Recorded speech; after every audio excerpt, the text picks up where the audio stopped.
हम्म. चला, काय बघायचंय आज? शब्दकोड आहे. काय बघायचंय? किती मिनिटात बघायचं ही? 10 ते 15 मिनिटात आपल्याला बघायचं ही. काही सुद्धा अवघड विषय नाही. कोडी तुम्ही सोडवलेत का नाही आजपर्यंत? सोडवलेत का नाही? हिच्या मागं बस तुझा. कोडी सोडवलेत ना तुम्ही आजपर्यंत? त्या कोड्यांमध्ये काय असतं रे? तुम्हाला वेगवेगळे शब्द दिलेले असतात. हा, आणि ते शब्द ओळखायचे असतात.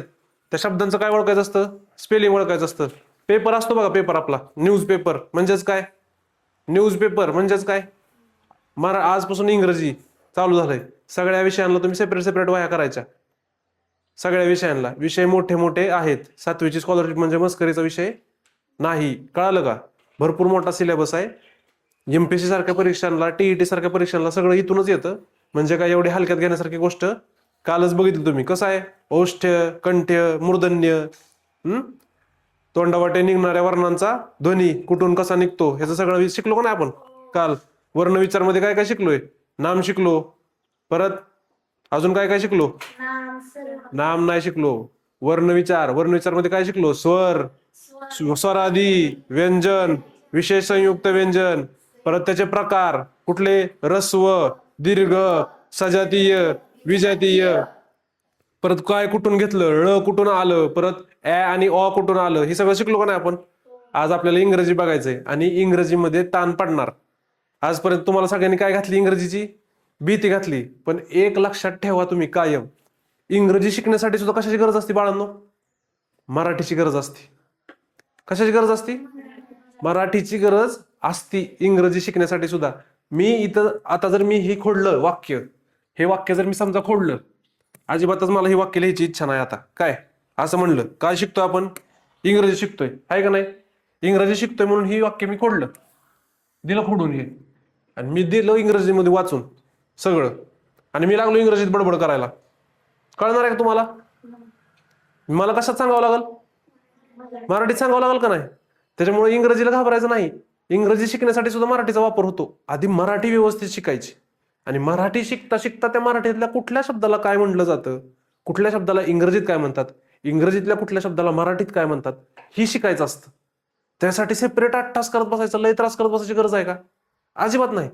आता जेव्हा इंग्रजी चालू होईल, तुम्हाला इंग्रजीचा ताण पडू नये म्हणून आपल्याला एक गोष्ट करायची. ज्या दिवशी इंग्रजीचं लेक्चर असेल त्या दिवशी इंग्रजीची सेपरेट वही पाहिजे. त्या वहीमध्ये शेवटला 20 पानांचा, 25 पानांचा, 30 पानांचा सेपरेट सेक्शन पाहिजे. कशासाठी? शब्दार्थासाठी. आता हे चालू झालं, ही चालू झालं हे समोर. आता ही चालू झालं की मी तुम्हाला लगेच विचारणार रिडल. रिडल हा शब्द दिला, रिडल ह्या शब्दाचा लगेच काय विचारणार मी तुम्हाला? काय सांगणार मी तुम्हाला? रिडल ह्या शब्दाचा अर्थ सांगणार, बरोबर? तो अर्थ तुम्ही शब्दार्थाच्या माग जे आपण सेक्शन केलाय शब्दार्थांसाठी, त्या सेक्शन मध्ये काय करून घ्यायचा? लगेच लिहून घ्यायचा. सेपरेट पाठ करायची गरज आहे का? रोज जेवढं लेक्चर मध्ये होईल तेवढेच शब्द पाठ करायचे घरी जाऊन. असेच जर आपण इंग्रजी पहिल्यापासून शेवटपर्यंत नेलं, हा, इंग्रजी पहिल्यापासून जर आपण असं शेवटपर्यंत घेऊन गेलो, तर तुम्हाला काय वाटतंय किती शब्द असतील तुमच्याकडे? जेवढे 7वीला गरजेचे आहेत, किंवा जेवढे 7वीच्या आधीपासून, पहिलीपासून ते 7वी पर्यंत जेवढे काही शब्द गरजेचे आहेत, तेवढे शब्द होतील का नाही होतील? त्याच्यासाठी तुम्हाला रोज मला म्हणायची गरज आहे का पाठांतर करा? गरज आहे का? जे लेक्चर मध्ये होईल तेवढंच लिहून घ्यायचं. बरं, आपलं इंग्लिशचं लेक्चर दररोज होणार आहे का? दररोज आपण कुठला तरी एकच विषय शिकणार ना? 2-2, 3-3 विषय तुम्हाला झेपणार का? नाही. मग दररोज जर एकच विषय शिकणार आहे आपण, त्यात इंग्रजी 2 आठवड्यातून फक्त 2 ते 3 दिवस होणार आहे. म्हणजे 2 आठवड्यात तुम्हाला 3 दिवसात झालेले शब्द पाठ करायचे फक्त. अजून किती सोपं करायचं तुमच्यासाठी? येते का लक्षात? ताण घ्यायचा नाही, मन लावून शिकायचं. ताण न घेता मन लावून शिकायचं. आपलं काय ठरलंय? इथं काय फक्त अभ्यास करतोय का आपण? अजिबात नाही. इथं फक्त परीक्षा द्यायला आलाय का तुम्ही? अजिबात नाही. परीक्षा पास होईल का नापास होईल ह्याची कोणाकडे गॅरंटी असते का? शुअरिटी आहे का तुमच्याकडे त्या गोष्टीची? नाही. आपलं काम काय? प्रयत्न करणं, आणि प्रयत्न कधीही न सोडणं. त्याच्यामुळे काय होणार? भविष्यात तुमचा परीक्षेत नंबर येईल किंवा नाही येईल, पण हे पाठ केलेले शब्द झोपेत जरी विचारलं तरी येईल का नाही? काल मी पोरांना, काल आपलं रोज काय चाललंय इथं? काय शिकतो आपण दररोज? बुद्धी चालवायची. सगळ्या बाजूने विचार करता आला पाहिजे. फक्त अभ्यास, फक्त परीक्षा हे काय असतं का आयुष्यात महत्वाचं? त्याच्यापेक्षा जास्त अजून भरपूर मोठ्या गोष्टी असतात. जसं की आपण मोठं झालं अभ्यास संपतो का नाही?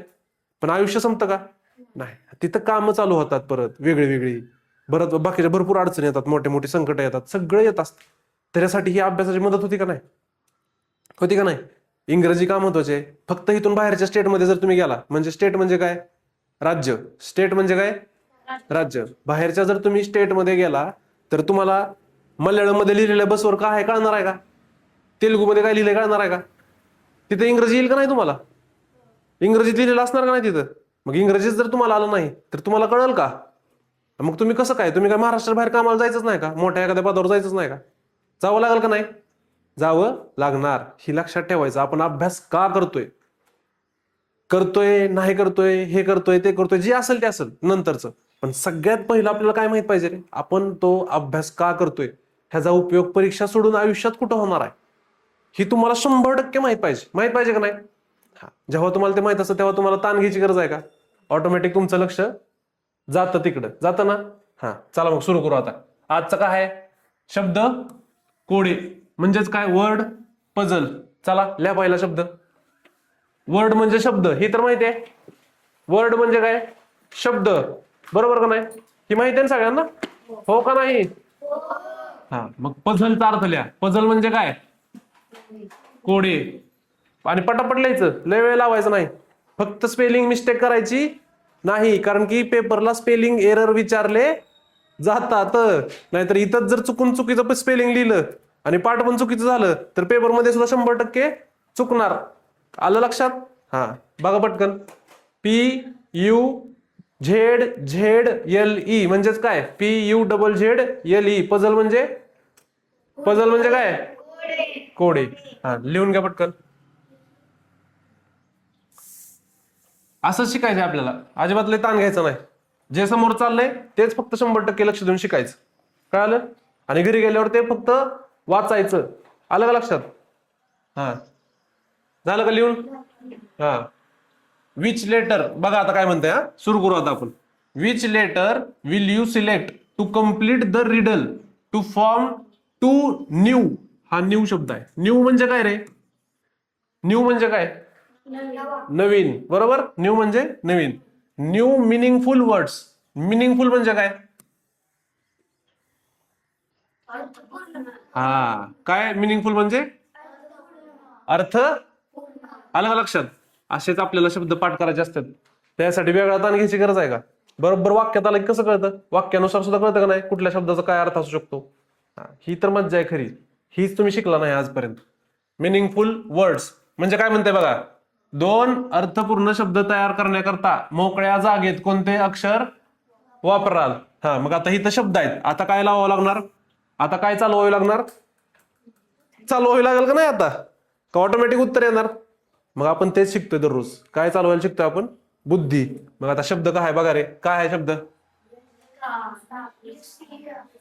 STAR आणि खाली काय आहे? ABLE. आता ह्याच्यापैकी कोणता शब्द असा आहे जो इथं बसल्यावर ते दोन शब्द पूर्ण करतो? असा एक शब्द आहे.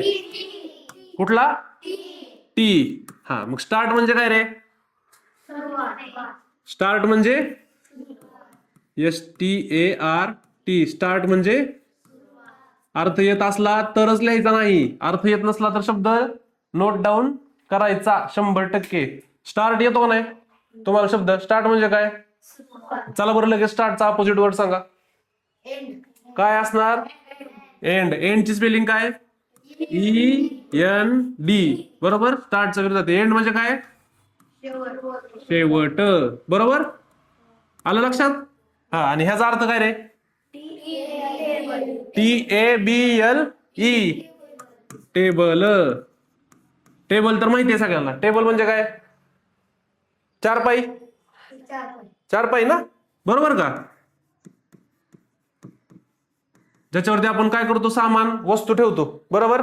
आजचा पहिला विरुद्धार्थी शब्द लिहून घ्या. वह्या सेपरेट करायच्या. आलं का लक्षात? भरपूर मोठा सिलेबस आहे, भरपूर गोष्टी लिहून घ्याव्या लागणार आहेत. पण फक्त लिहायच्या का?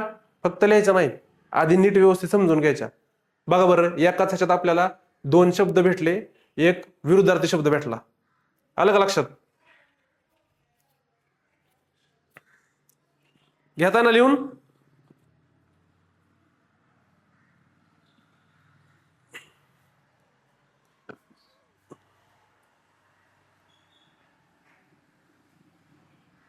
झालं का? घ्यायचं का पुढं? झालं का? झालं का? एवढं स्लो असतंय का? दिसतंय का तुला? असं म्हणल्यावर तर आपल्याला 2 तास लागायचे एक एक अक्षर लिहिल्यावर.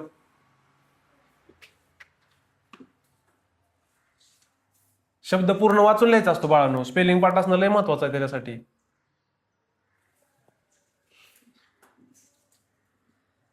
हा चला पुढं काय म्हणते बघा. कूट प्रश्न सोडवा. Solve the riddle. रिडल म्हणजे काय रे?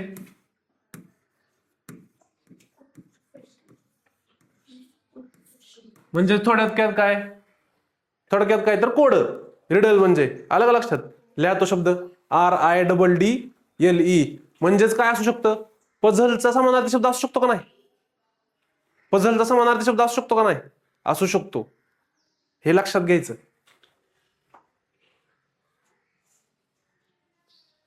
आपण एकमेकाला कोडी नाही का विचारत, शाब्दिक कोडी तसला आहे ही, आहे का नाही? मराठीत खेळतो का नाही आपण तो गेम, तसा आहे ते. बघा आता लय मजा येणार तुम्हाला. पटपट बघायचं, लय उशीर करायचा नाही. लवकर शिकायचं आणि प्रॅक्टिस जास्त करायची. लवकर शिकायचं आणि प्रश्न जास्त सोडवायचे. ही लक्षात ठेवा कायम. Practice makes man woman perfect. म्हणजे प्रॅक्टिस ही माणसाला काय म्हणते, करते, पूर्ण करते. करायचं सुरू. हा झालं. I have 4 legs. I have म्हणजेच काय याचा अर्थ होतो रे? मला 4 पाय आहेत. आता हे हे कशात तुम्हाला सुचलं रे? हे मराठीत सुचलं म्हणून तुम्हाला कळालं का ना? आय हॅव 4 legs ह्याचा तुमच्या मातृभाषेत काय अर्थ होतो? मला 4 पाय आहेत. म्हणजे मराठीचा आणि इंग्रजीचा किती संबंध आहे? तुम्हाला नवीन नवीन शाळेमध्ये जाऊ वाटतं, तुम्हाला बाहेरच्या शाळांमध्ये इंग्रजी म्हणून बोलवतात, पण मराठीशिवाय इंग्रजी येऊ शकते का? नाही का, नाही येऊ शकत. हे लक्षात ठेवायचं. शाळा कुठली पण असू द्या, भाषा ही शिकण्याचं माध्यम आहे, समजून घेण्याचं माध्यम आहे. जर तुम्हाला मराठी आली नाही तर तुम्हाला इंग्रजी येऊच शकत नाही. कळलं का? तुम्हाला फक्त इंग्रजी आली तर मराठी येणार आहे का? नाही येत. आलं का लक्षात? असा फरक असतो. आय हॅव 4 legs म्हणजे काय? मला 4 पाय आहेत. बट आय कॅनॉट वॉक म्हणजे काय?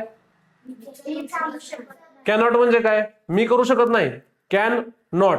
आय कॅनॉट वॉक मी चालू शकत नाही. हु एम आय म्हणजेच काय? हु म्हणजे काय? कोण. आणि याचा अर्थ काय? मी. एम आय म्हणजे काय? मी कोण. असं इंग्रजीत असं लिहिलं जातं. मराठीत कसं लिहिणार? मी कोण. हा कोण आहे मग? इथं दिलंय ना उत्तर, आहे का नाही? पण काय म्हणते सगळ्यात मेन लाईन काय आहे? ही लाईन आहे मेन सगळ्यात. काय म्हणते त्याच्यात? I cannot walk. मला 4 पाय आहेत पण मी चालू शकतो का? नाही. पर्याय बघा. कुत्र्याला 4 पाय आहेत, चालू शकतोय.